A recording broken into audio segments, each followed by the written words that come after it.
Welcome to Fantastic History. I'm Sarah. And I'm Clay. We're a husband and wife duo who enjoy telling each other about amazing events, people, and mysteries throughout history.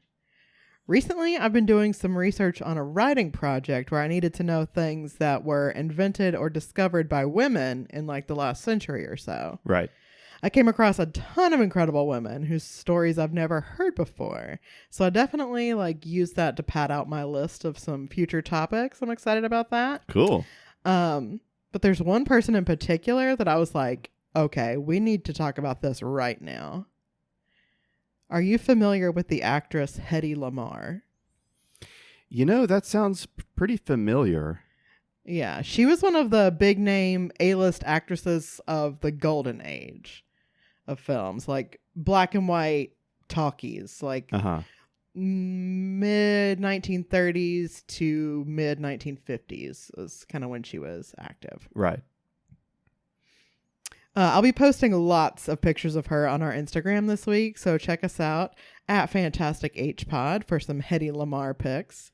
She was, like I said, active not only in the film industry, but also on the stage. Did a lot of stage plays and theater and things between 1930 and 1958, more specifically. Her breakout role was in the then controversial Czech film Ecstasy in 1933. Described as an erotic romantic drama, it was the first non-porn movie to show sex and a female orgasm. Wow. And that was in 1933. Yikes. Yeah, needless to say, people lost their minds over this.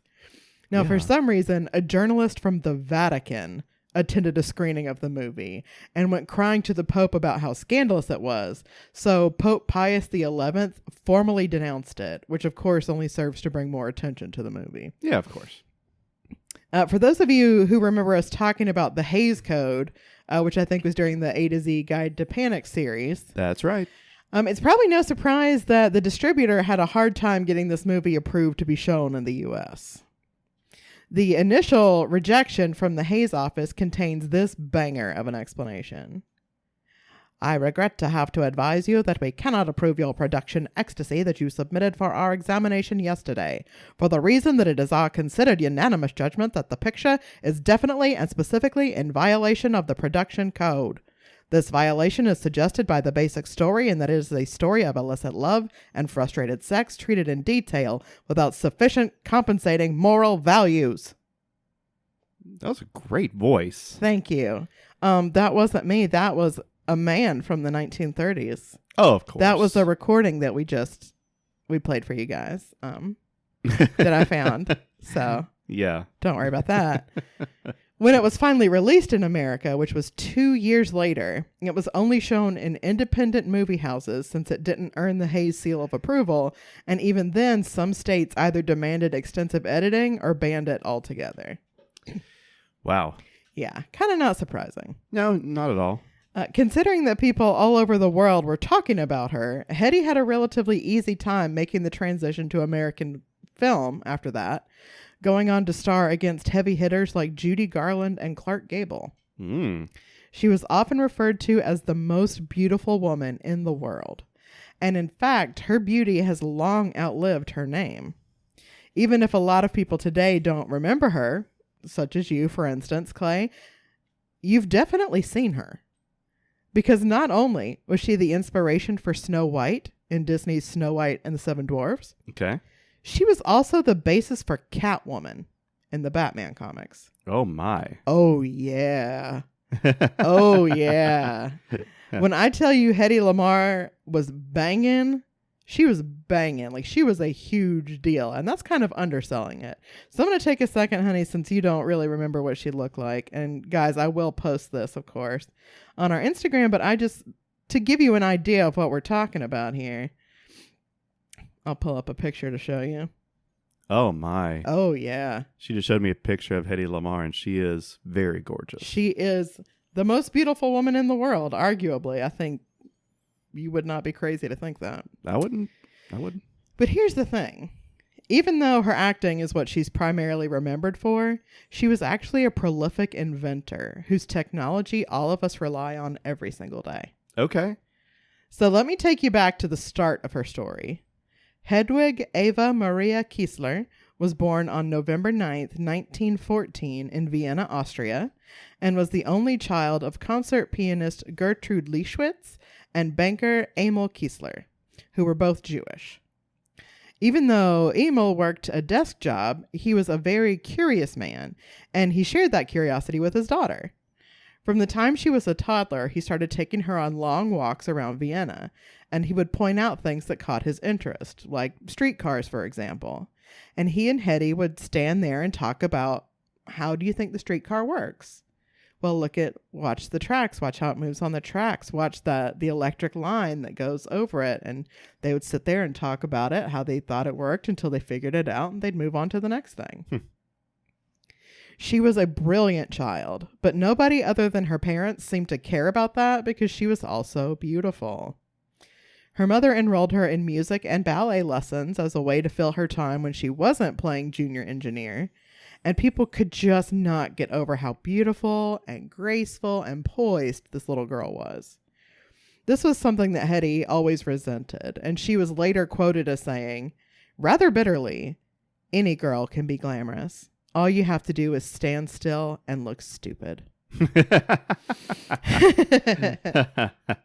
But those walk and talks with her dad got her so curious that by the time she was 5 years old, she was disassembling music boxes and putting them back together again. Okay. So even from 5, like, that's kind of her jam. That she's going to ballet class, like go to school, go to ballet, come home, disassemble a machine, reassemble it, go to bed, start over. Really doing two very different types of things. Yes. Cool. In 1930, at the age of 16, she was discovered by Max Reinhardt, a theater and film director. She moved to Berlin to study acting with him and made her first movie appearance later that year. Soon after, she met a guy by the name of Fritz Mandl, who had become a big fan of hers after seeing her in the play Sissy. To the surprise of no one, lots of men who saw her at the theater fell in love with her. And she was constantly having bouquets of roses and sometimes the men themselves showing up outside her dressing room door. But she would always shoo them away and just keep on moving, not interested. She tried to shoo Fritz away too, but he was straight up obsessed with her and would not take no for an answer. In a way that was charming back then, but would be illegal today. Yeah. A couple of years of persistence later, they were married. Fritz was a munitions manufacturer. He was also, I'll just cut right to the chase, a fascist and had a lot of friends in the Nazi Party. Oh, no. Oh, yeah. Hedy was forced to grin and bear it when people like Benito Mussolini, Hermann Goering, and allegedly Adolf Hitler himself came over to have business meetings with and buy weapons from her husband. That's not so great. It's not. And if you were wondering why I mentioned that her parents were Jewish, this is why. Mm-hmm. Can you imagine? Yeah. Having to serve a meal to Goring and Hitler as a Jewish person. Crazy. Literally a nightmare. Yeah. Horrific. Even on top of being a piece of flaming human refuse, Fritz was also a bad husband, if you can believe that. Turns out his courting of Hedy was only the beginning of his psychotic, possessive behavior. In her autobiography, Ecstasy in Me, Hedy says, "I knew very soon that I could never be an actress while I was his wife. He was the absolute monarch in our marriage.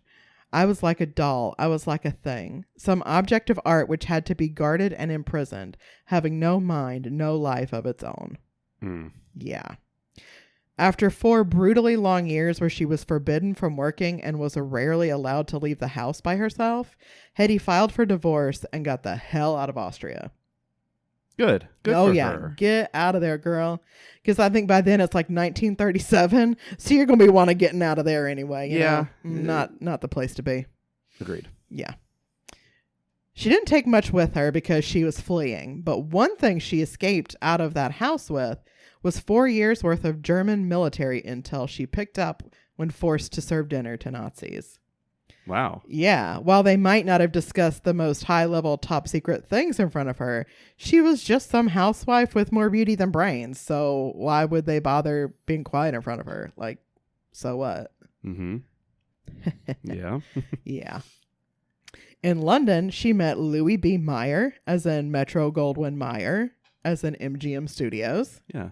He encouraged her to contract with him to act in American movies, and as far as her film career goes, you kind of know what happens next. But it's all the other stuff that happened next that I'm like really amped about. One of the first Hollywood friends that she made was legendary director and inventor and general wackadoo Howard Hughes. Howard Hughes is going to get his own episode eventually. He really should, because there's a lot to say about old Howard. Yeah. So they kind of sort of dated, him and Hedy, but they were each far more interested in each other's brains than each other's bodies. Interesting. Yeah, because this is like two genius level people, right? Yeah.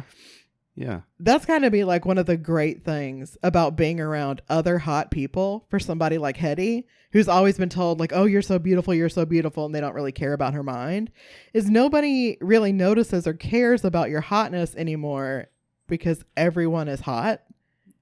Sure. So that just kind of becomes the norm. Yeah. You know? So now you're in a situation where your intelligence and your personality can like come more into focus.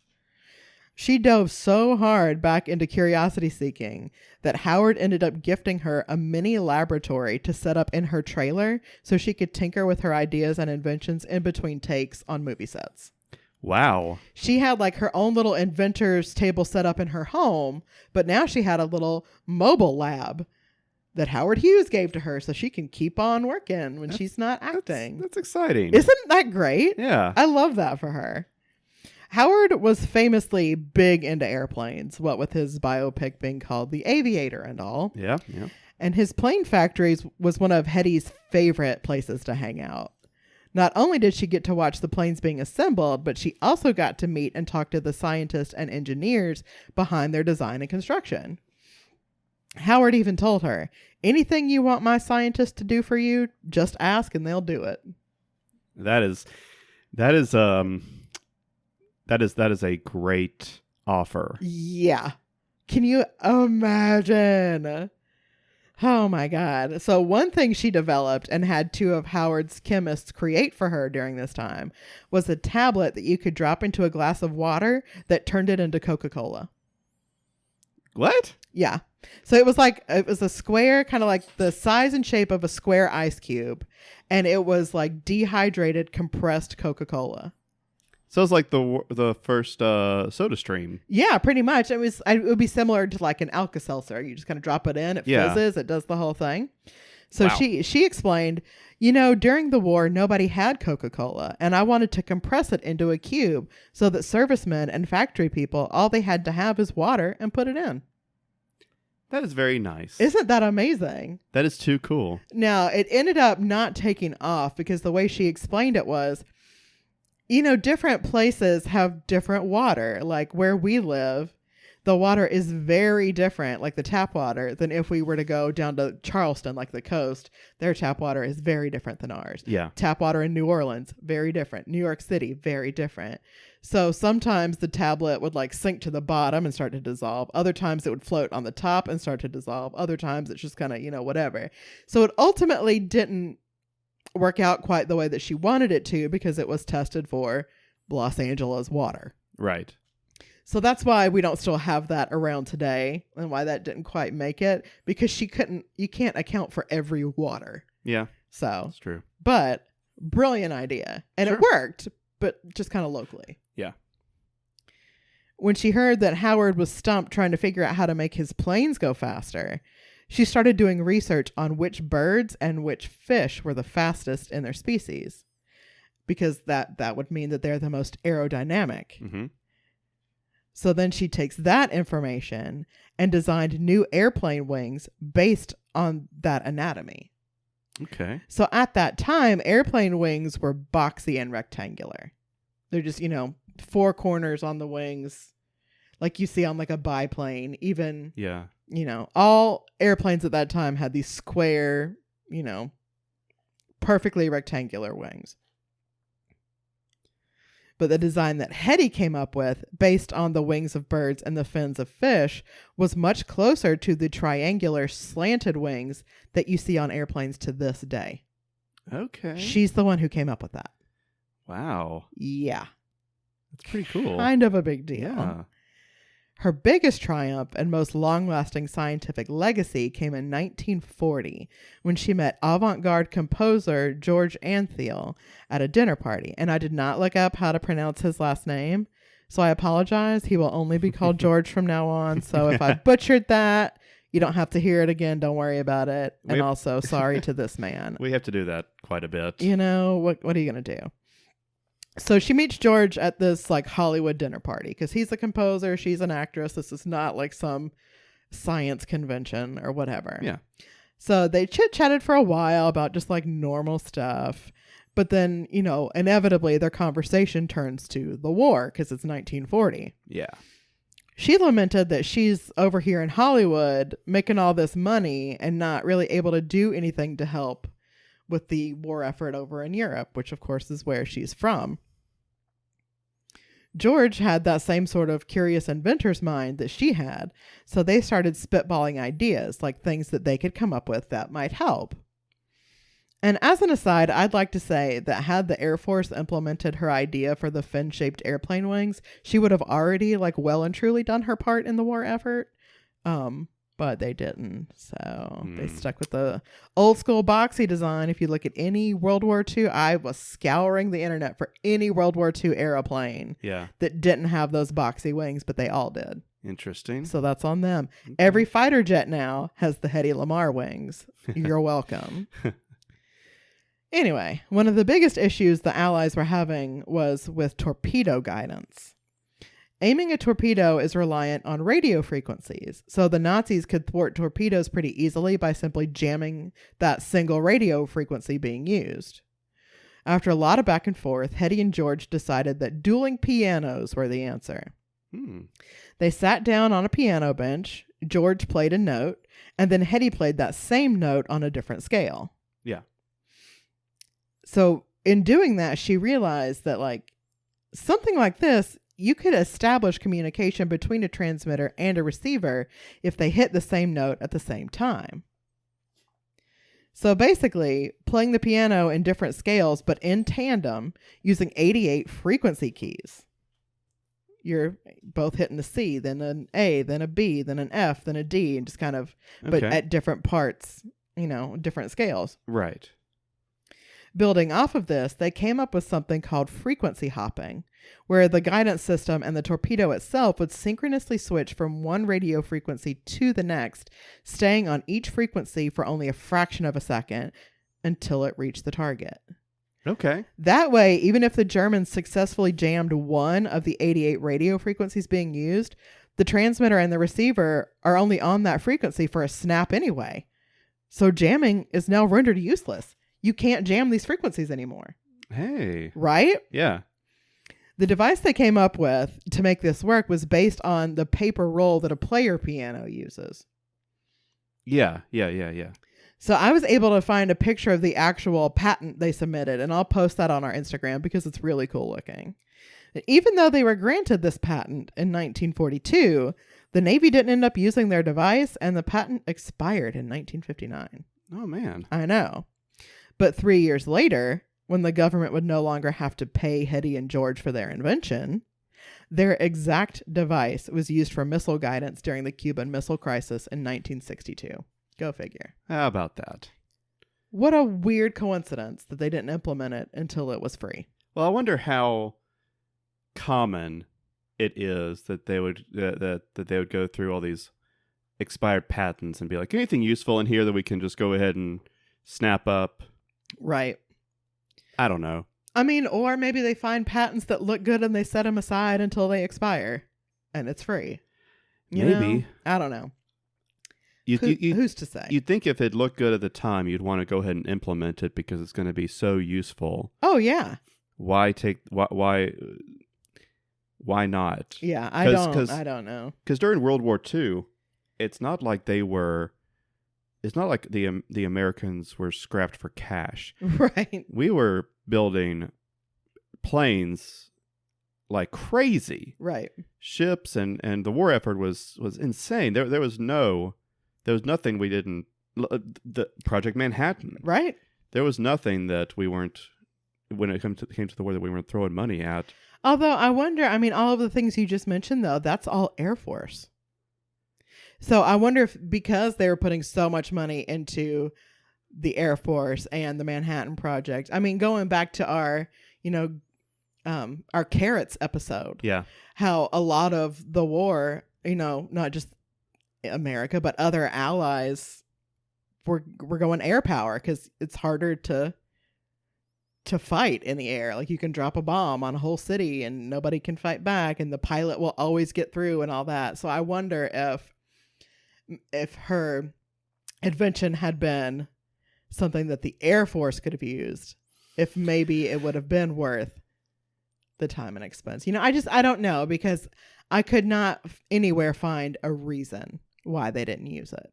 I would be curious too. And if anyone out there knows, please tell us, because I do have an episode coming up in the next few weeks that's going to be about the use of submarines in World War II. Okay. But I haven't dug into it yet. Right. And it doesn't deal exclusively with the U.S. Right.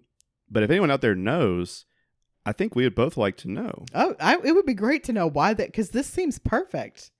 I'd love to know why they didn't use it. Yeah. Especially because it did later prove to be useful. I mean, over 20 years later, they were like, you know what? Actually, this rules. We should use it.